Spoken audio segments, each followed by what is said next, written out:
Let me take you to Costa Rica. Now, when I swim out about a half a mile or so. And what do you think? Shark? No. A 12-foot crocodile.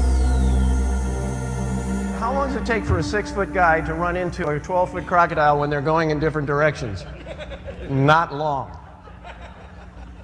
I got to neutralize that set of teeth there because there's no competition between. So now, do you remember this thing's going around like this? This thing's coming around anyway, so I think I'm going to punch that sucker right in the mouth. And that's what happened. Bam, right in the mouth. He bit. I ripped it out of his mouth. I sprinted towards the beach. Do you have any idea what it means to have a crocodile coming at you? Yay! Woo, good catch. See how fast we are?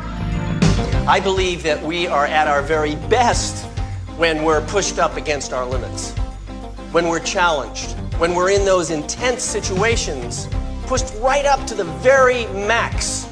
An acknowledged pioneer in the fitness explosion and peak performance, with a 30-year career well documented in the national and international press, he understands seizing the dream because he's been there and done precisely that.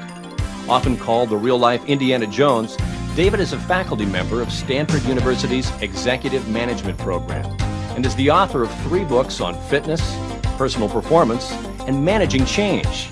And that means he knows how to translate complex dynamics into easy-to-follow action steps with take-home value. I was looking at the map of the world, and I saw where I could connect continents. But at the Straits of Gibraltar, they knew that you couldn't get across from Africa to Europe. In fact, I first started talking with the smugglers that had the fastest boats in the Mediterranean and had been on many swims, and they said, forget it, we're not going on another one. The perception was it was impossible. So I would ask you, what's impossible for you? There's so many things going on in business, changes that happen, and you say, I'll never be able to do that. Change some of your beliefs about things? Perhaps you can. I went to the captain of the Monscalpy, a ship that went Tangier, Gibraltar every day. And he said, I don't know why you blokes come down here and try this. It's impossible. And I said, that's what everyone says. He said, it's the center current. There's 2 on the African side, 2 on the European side, but it's the center current that goes from the Atlantic into the Mediterranean. That's the one that you're not going to get across. Well, I realized I needed support. So I met this sergeant in the police department, Horace Zammit. He was head of all the 5 beaches in Gibraltar, the lifeguards. And he said, I was on 19 of these swims last year.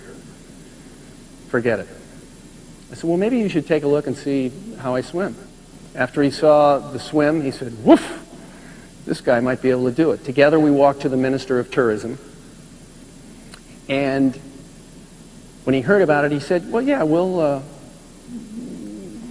sponsor you for this. He said, they'll make you a cage. A cage? What do you mean a cage? Well, didn't Horace tell you about the sharks that we have around here? I said, a cage would be a good idea.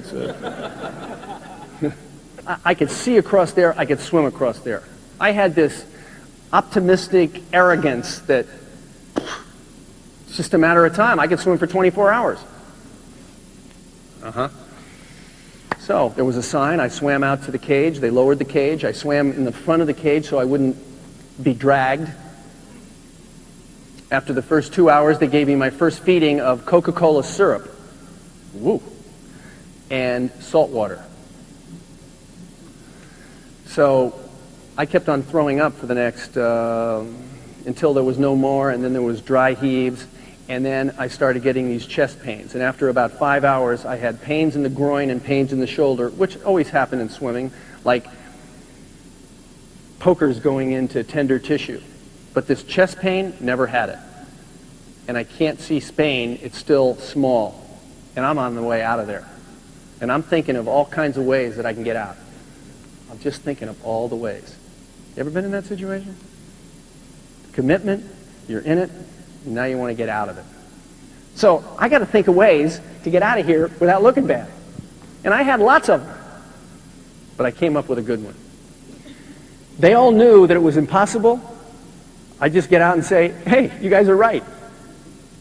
It's impossible. I mean, what did I have in my mind?